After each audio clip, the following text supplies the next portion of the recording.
I'm truly sorry for this. I never intended for it to turn out like this. Is this true? I asked my sister, trying to understand. This isn't the right time for that, she replied, avoiding my gaze. Saffron, you have to put her first, I said firmly. It was clear I was getting upset. I found myself raising my hand toward both of them in anger, a side of me I had never seen. I had never been so cold-hearted. I never wanted to experience something like this ever again. But because of my foolish husband and my sister, I was left with memories that would haunt me forever. Memories they would never be allowed to forget. They would never see the light of day. That day, I had promised to pick up my niece, Saffron, from preschool. My sister had once again insisted that I take care of her. Can you pick Saffron up again tomorrow? She asked. Why are you always so desperate? I replied, frustrated. You're a stay-at-home mom. You have plenty of time. That's not the point, she snapped. Through the phone, I could hear Saffron coughing in the background. Is Saffron sick? I asked, concerned.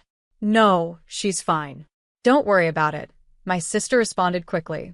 She just coughed for a second. Anyway, can you do me this favor? Keep her for a bit longer. How long are we talking? I asked. A week. I'm going abroad, she said, sounding unbothered. A week?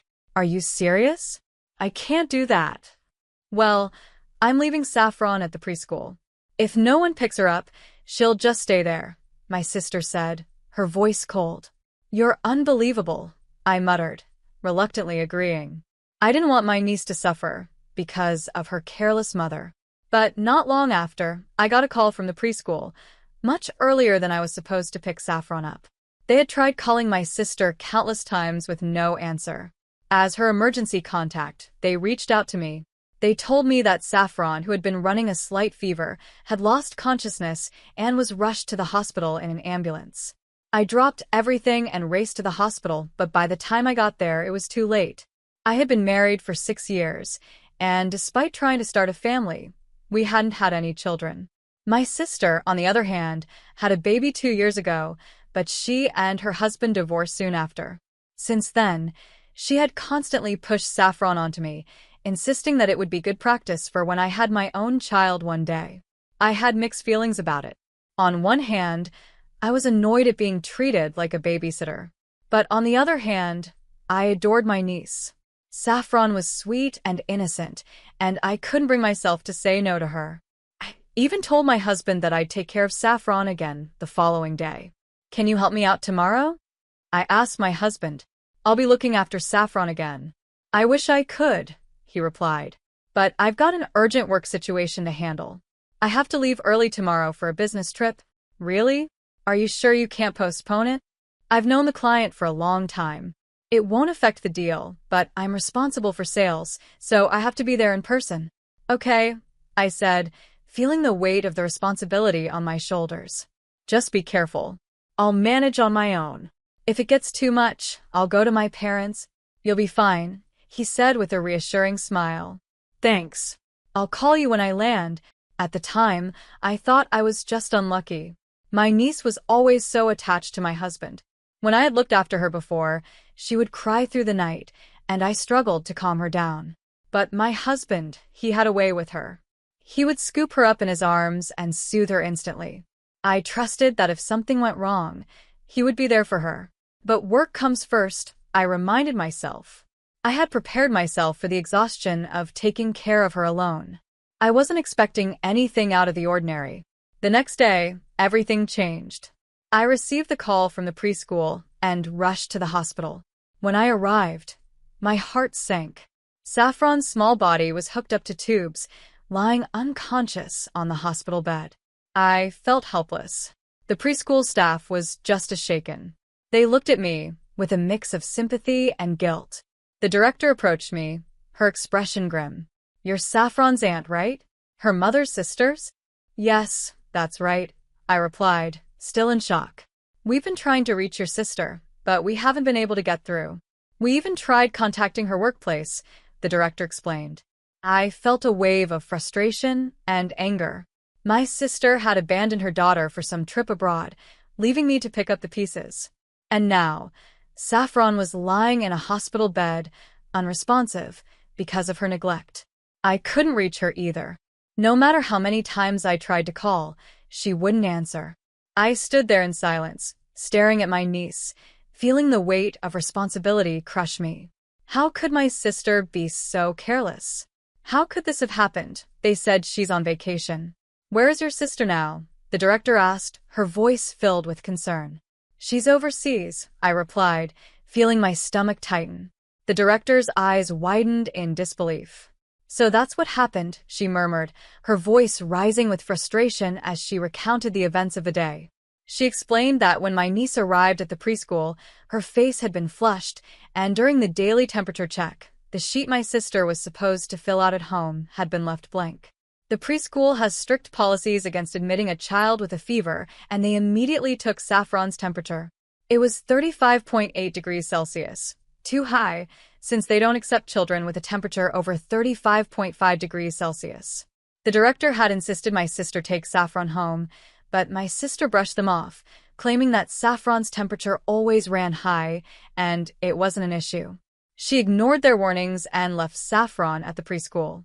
After that, they tried calling her multiple times, but when they couldn't get through, they reached out to my parents. Unfortunately, my parents were at work and unavailable during the day. They had no backup plan, as my sister had only provided our parents as emergency contacts. In desperation, the teachers found an old contact number from over a year ago. That's when they called me. This should never have happened. The director's voice wavered, tears forming in her eyes as she looked at my niece lying helplessly in the hospital.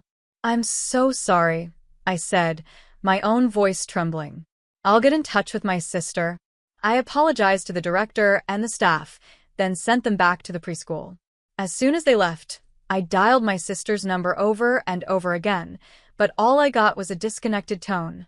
Dozens, hundreds of calls. None of them were answered. Meanwhile, my parents rushed to the hospital after I informed them of the situation. My mother kept trying to reassure me, though it felt like she was convincing herself more than me. Saffron's going to be okay. We're in a hospital. She'll get better, she repeated, almost like a mantra.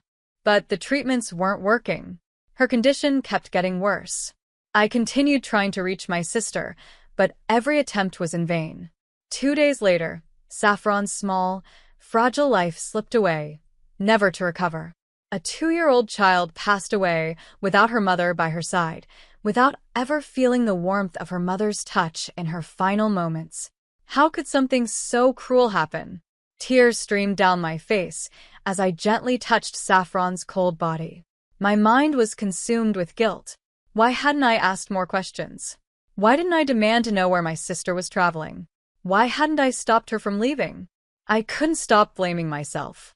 It's not your fault, my mother whispered through her own tears, placing a comforting hand on my shoulder as I sobbed. But even her voice trembled with the weight of grief.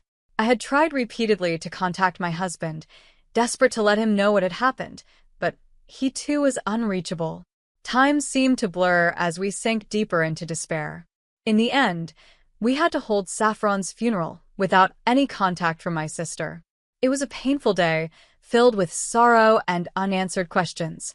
The day of the funeral coincided with the day my sister was supposed to return from her trip. I clung to my phone throughout the ceremony, hoping, praying, she would call. And just as the dashiels were chanting, my phone buzzed in my hand. Hello? Thank you for taking care of Saffron. I just landed at the airport. I'm on my way back home.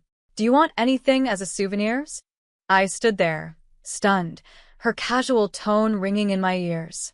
I clenched the phone tightly, my anger bubbling up. My voice shook, barely able to form words. What? I can't hear you, she said, sounding confused. You took her life. I screamed, unable to hold back any longer. The room fell silent as my voice echoed through the hall. Huh? What are you talking about? She asked, still completely unaware. Saffron. She's dead. I yelled, tears choking my voice. Do you even know how lonely she was? How scared she must have been.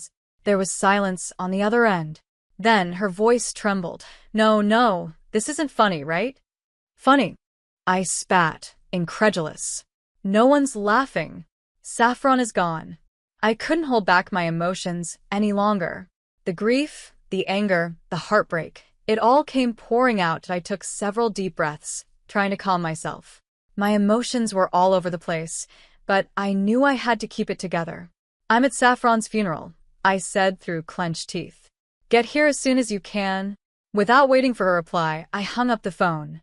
I apologize for the interruption, I said to the Dashiell, feeling guilty for causing a scene. But he just placed a gentle hand on my head, offering comfort. As the funeral drew to a close, and we were getting ready to head to the crematorium, my sister finally arrived, out of breath. And behind her, to my shock, was my husband. No, this can't be happening, I thought. My sister collapsed next to Saffron's body, crying uncontrollably. Why, she sobbed, but her tears meant nothing to me. My husband stood awkwardly behind her, silent and motionless. The relatives who were present watched her with cold, distant expressions, though no one openly criticized her.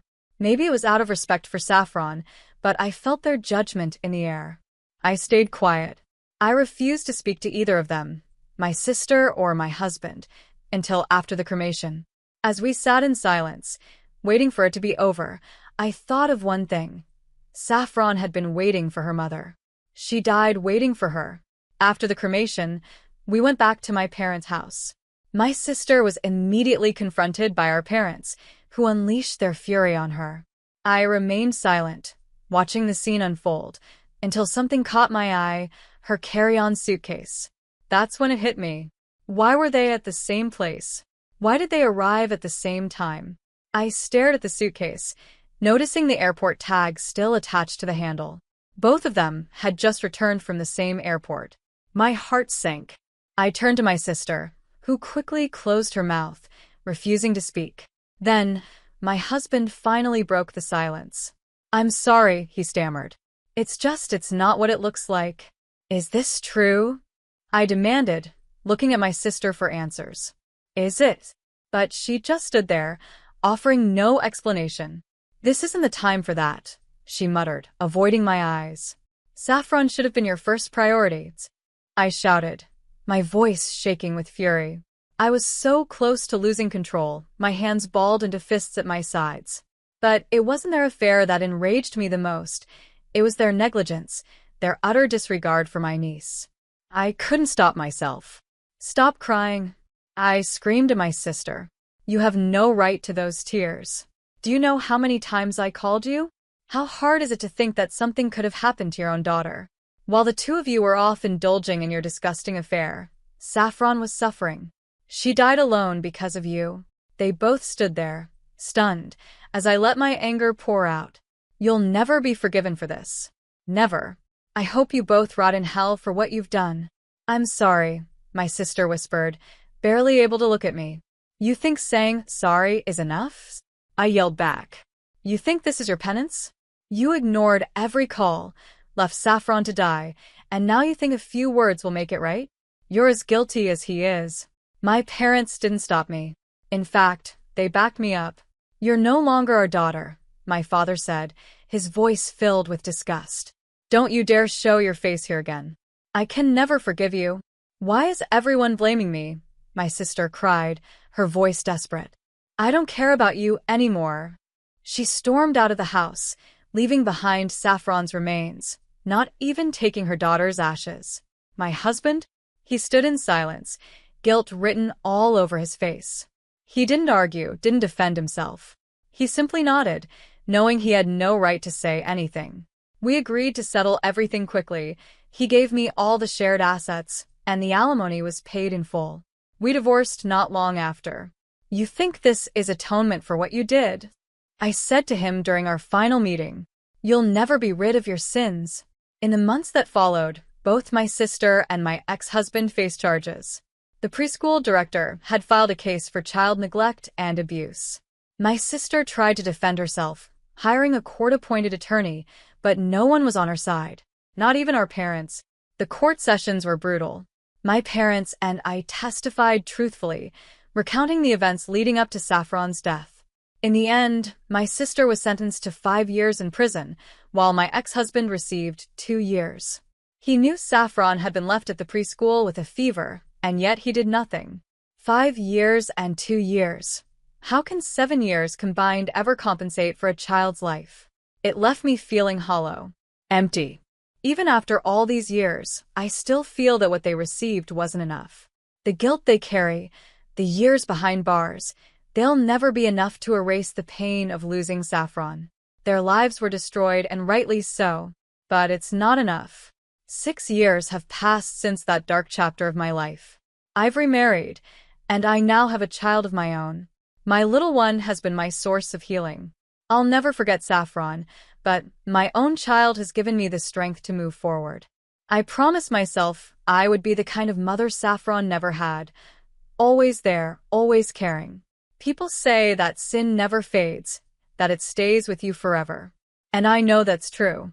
My sister and my ex-husband will carry their burden for the rest of their lives, but even that feels too light for the life they took.